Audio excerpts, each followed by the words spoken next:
So சிட்டியில் ஓட்டுங்கன்னா கொஞ்சம் கடுப்பாக இருக்கும், அடிக்கடி நீங்கள் கியர் மாற்றினே இருக்கணும். ஏன்னா இது கொஞ்சம் சீக்கிரமாக ரிவ் ஆகிடும் இன்ஜின். ஸோ அதனால் அது ஒரு தலைவலி உங்களுக்கு இந்த 350cc பைக்ஸில். எனக்கு பிடிக்காத ஒரு விஷயம்னா சீட்டு தான், அதுதான் ஒரு காண்டாக இருக்குது. ஆனால் இந்த பைக்கில் வந்து எனக்கு ஹீட்டு தெரியுது, இது ஃபேன் ஓடினே இருக்குது, ரேடியேட்டர். இதுதான் எனக்கு இந்த பழைய ஜாவா பைக்லேயே எனக்கு அது ஒரு தலைவலியாக இருந்தது.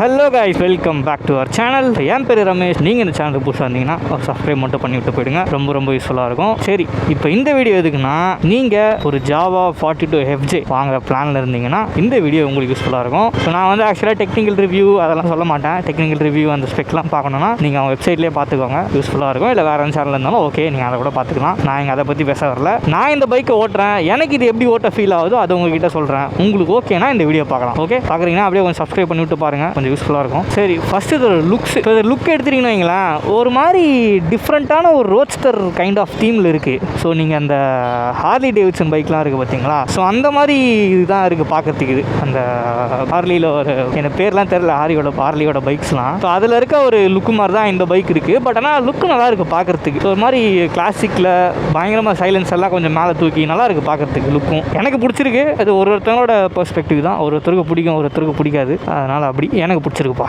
ஓகே, ஸோ செகண்ட் இதோட ஸ்பீடாமீட்டர் கன்சோல் உங்களுக்கு தேவையான எல்லாமே இருக்கும். அதில் ஒன்றும் சொல்கிறதுக்கு இல்லை. அந்த ஜாவா எஸ்டி பைக்ஸில் வர எல்லா ஸ்பீடாமீட்டரும் ஒரே மாதிரி தான் இருக்கும். தேவையான speed, RPM gauge, fuel gauge, time எல்லாமே வந்துடும் உங்களுக்கு. ஸோ அது தேவையான இன்ஃபர்மேஷன்ஸ் இருக்கும். அதில் ஒன்றும் பெருசாக விசிபிலிட்டியாகவும் இருக்கும். டே டைமில் ஓட்டினாலும் பிரச்சனை இல்லை, நைட்டில் ஓட்டினாலும் பிரச்சனை இல்லை, விசிபிலிட்டி நல்லாயிருக்கும், அதில் எந்த குறையும் இல்லை. அடுத்து இன்ஜின் கிளச்செலாம் கேட்டிங்களா, இன்ஜின் வந்து ஒரு மாதிரி இது டிஃப்ரெண்ட்டாக இருக்குது. ஆக்சுவலாக இதே இன்ஜின்ஸ் தான் வந்து அந்த 350cc லைனப்ஸில் யூஸ் பண்ணுறாங்க. ஆனால் இது ஒரு மாதிரி டிஃப்ரெண்ட்டாக இருக்குது, எப்படின்னு தெரில.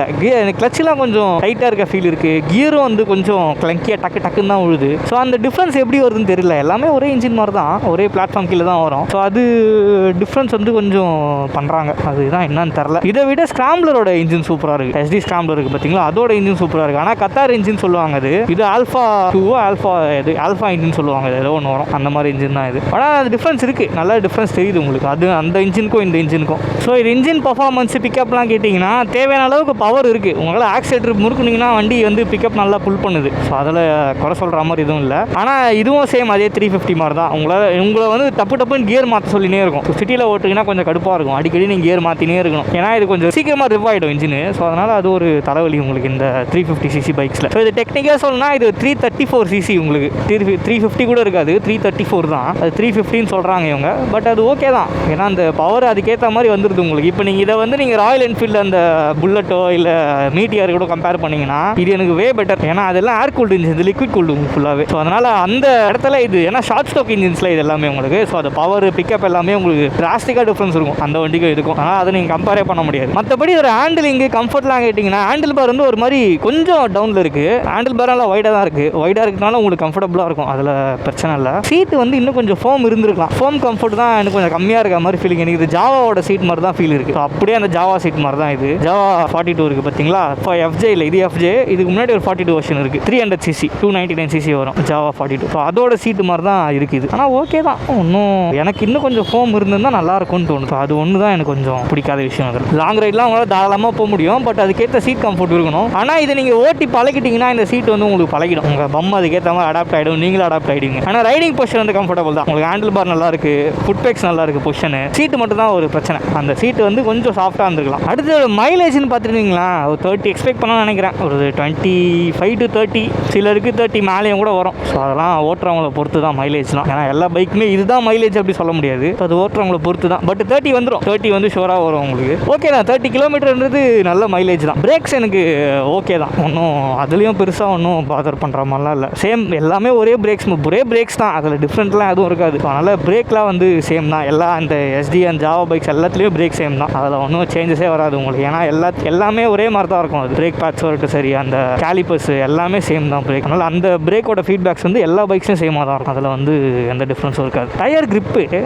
கிரிப் வந்து MRF தான். எனக்கு இதில் நான் பெருசாக இங்கே ஓட்டுற அளவுக்கு என்னால் கிரிப்லாம் சொல்ல முடியாது. ஆனால் நீங்கள் அந்த கார்னரிங்லாம் இங்கே ஒன்றும் பண்ண முடியாது, ஒன்றும் பண்ணுற அளவுக்கு ஒன்றும் கார்னரிங்லாம் இருக்காது இங்கே. ஆனால் MRFோட டயர்ஸ் வந்து நல்ல டயர்ஸ் தான், நல்ல ரப்பர்ஸ் தான், அதெல்லாம் நல்லா உழைக்கும், லைஃப் வரும் உங்களுக்கு. ஏன்னா என்கிட்ட இருக்குது, என்னோட சுசுகி V ஸ்டாமில் இருக்க டயர் பேக் டயர் வந்து 36,000 ஓடி இருக்குது. இன்னும் வரைக்கும் நான் பேக் டயர் மாற்றல, டயர் பார்த்துட்டு இருக்கேன். ஸோ அதனால் பேக் டயர்ஸ் அந்த எம்ஆர்எஃபோட டயர்ஸ் வந்து நல்ல டயர்ஸ். ஆனால் இந்த பைக்கில் வந்து எனக்கு ஹீட் தெரியுது. இது ஃபேன் ஓடினே இருக்குது, ரேடியேட்டர் இது. இதுதான் எனக்கு இந்த பழைய ஜாவா பைக்லேயே எனக்கு அது ஒரு தலைவலியாக இருந்தது. ஸோ அந்த ஹீட் வந்து நல்லாவே ஃபீல் ஆகும் இதில். அந்த ரேடியேட்டர் ஃபேனும் ஓடினே இருக்கும். அது ஒரு மாதிரி கடுப்பான விஷயம் இதில். இந்த பைக்கில் எனக்கு பிடிக்காத ஒரு விஷயம்னா சீட்டு தான். அதுதான் ஒரு காண்டாக இருக்குது. எனக்கு பிடிச்சது சைலன்சர் தான். சைலன்சர் சூப்பராக இருக்குது. ரெண்டு சைடுமே சைலன்சர் இருக்குல்ல, ஒரு மாதிரி டப் டப் டப்னு ஒரு மாதிரி வெடிது ஒரு ஆர்பிஎம்க்கு அப்புறம். அது நல்லா இருக்கும் ஒரு மாதிரி சைலன்சர். ஸோ இந்த பைக் எப்படின்னா உங்களுக்கு சிட்டியில் யூஸ் பண்ணால் நல்லாயிருக்கும். பட் ஆனால் ஹைவேஸில் வந்து எனக்கு இன்னும் ஹை ஆர்பிஎம்ஸில் வைப்ரேஷன் வதருமோன்னு தோணுது, கிருன்னு இருக்குமோன்னு தோணுது. ஸோ அந்த ஃபீல் இருக்குது எனக்கு. சிட்டியில் நல்லாயிருக்கும். ஆனால் சிட்டியில் வந்து நீங்கள் அடிக்கடி கியர் ஷிஃப்ட் பண்ணுற மாதிரி தான் இருக்கும். ஸோ அது ஒரு பிரச்சனை உங்களுக்கு. அதை மட்டும் கொஞ்சம்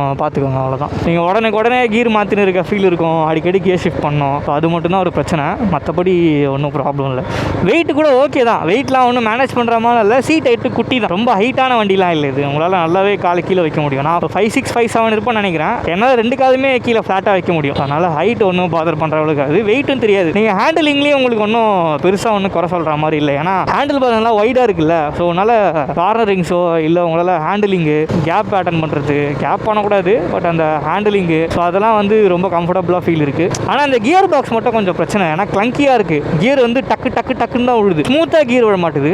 அது மட்டும் ஒரு ட்ராபேக்காக எனக்கு தோணுது. மற்றபடி வேறு ஒன்றும் இல்லை. இன்ஜின்லாம் ஓகே தான். பிக்கப் அதெல்லாம் குறை சொல்கிற மாதிரி இல்லை. பிக்கப் பவர்லாம் சூப்பராக இருக்குது. அடுத்த சஸ்பென்ஷன் கேட்டிங்கன்னு வைங்களேன். சஸ்பென்ஷன் தான் இங்கே எனக்கு ஒரு பிரச்சனையாக தோணுது. சஸ்பென்ஷன் வந்து ஹார்டாக தான் இருக்குது. ரொம்ப சாஃப்ட்டு அப்படிலாம் சொல்ல முடியாது. கொஞ்சம் ஸ்டிஃபாக தான் இருக்குது சஸ்பென்ஷன். நீங்கள் பள்ளத்திலலாம் விட்டிங்கன்னா உங்களுக்கு ஒரு மாதிரி ஹார்டாக இருக்க ஃபீல் இருக்குது. ரொம்ப சாஃப்டாலாம் ஒன்றும் ஃபீல் இல்லை. பள்ளத்திலலாம் விட்டிங்கன்னா ஃபீட்பேக்ஸ் நல்லாவே தெரியுது. டொம்முன்னு பள்ளத்தில் அட்ஜஸ்ட் பண்ண முடியும். பேக்கில் அட்ஜஸ்ட் பண்ண முடியும் உங்களால். ஸோ அந்த ப்ரீலோடு டேம்பிங் அட்ஜஸ்ட் பண்ண முடியும். ஹைட் அட்ஜஸ்ட் பண்ண முடியாது. ஸோ அந்த சாஃப்ட்னஸ் ஆடாக்கிறது அதை மட்டும் தான் அட்ஜஸ்ட் பண்ண முடியுமே தவிர மற்ற எதுவும் அட்ஜஸ்ட் பண்ண முடியாது. ஸோ அது கொஞ்சம் பார்த்து இது பண்ண வேண்டிய விஷயம். மற்றபடி எனக்கு இன்னொரு இதுவாக இருக்கிறது பார்த்தீங்கன்னா ஹீட்டு. எனக்கு லெஃப்ட் சைடில் நல்லாவே ஹீட்டு தெரியுது. ஸோ இந்த பைக்ஸ்லாம் அந்த ரேடியேட்டர் ஃபேன் இருக்குது பார்த்தீங்களா, முன்னாடி வீடியோன்னு சொல்லியிருப்பேன். அந்த ரேடியேட்டர் ஃபேன் இருக்குது பார்த்தீங்களா, அந்த ஃபேனில் வந்து ஃபுல்லாக க்ளோஸ் பண்ணியிருந்தாங்கன்னா காற்று கீழே போயிடும். பட் இந்த பைக்கில் என்ன பண்ணுறாங்க அப்படின்னா சைடில் ரெண்டு ரைட் அண்ட் லெஃப்ட் சைடில் வந்து கட் பண்ணிடுறாங்க. ஸோ காற்று வந்து லெஃப்ட் ரைட்டில் அடிக்கும். அதனால் என்ன பண்ணணும், இந்த சைட்லேருந்து காற்று வச்சு கரெக்டாக காலில் தான் அடிக்கும் உங்களுக்கு. ஸோ அதனால் இது அதுலேயும் ஒரு பிரச்சனையாக இருக்கும் உங்களுக்கு. கார்னரிங்லாம் நல்லா கூட அட்டன் பண்ணுறது பாருங்க, நல்லா லீன் பண்ணலாம் வண்டியில். டயரும் நல்லா இருக்குல்ல, கிரிப் உங்களுக்கு. அதனால் நல்லா லீன் பண்ணி ஓட்ட முடியும். இப்போ இது ஒன்றும் இல்லை, ஸ்பீடாக ஓட்டக்கூடாது.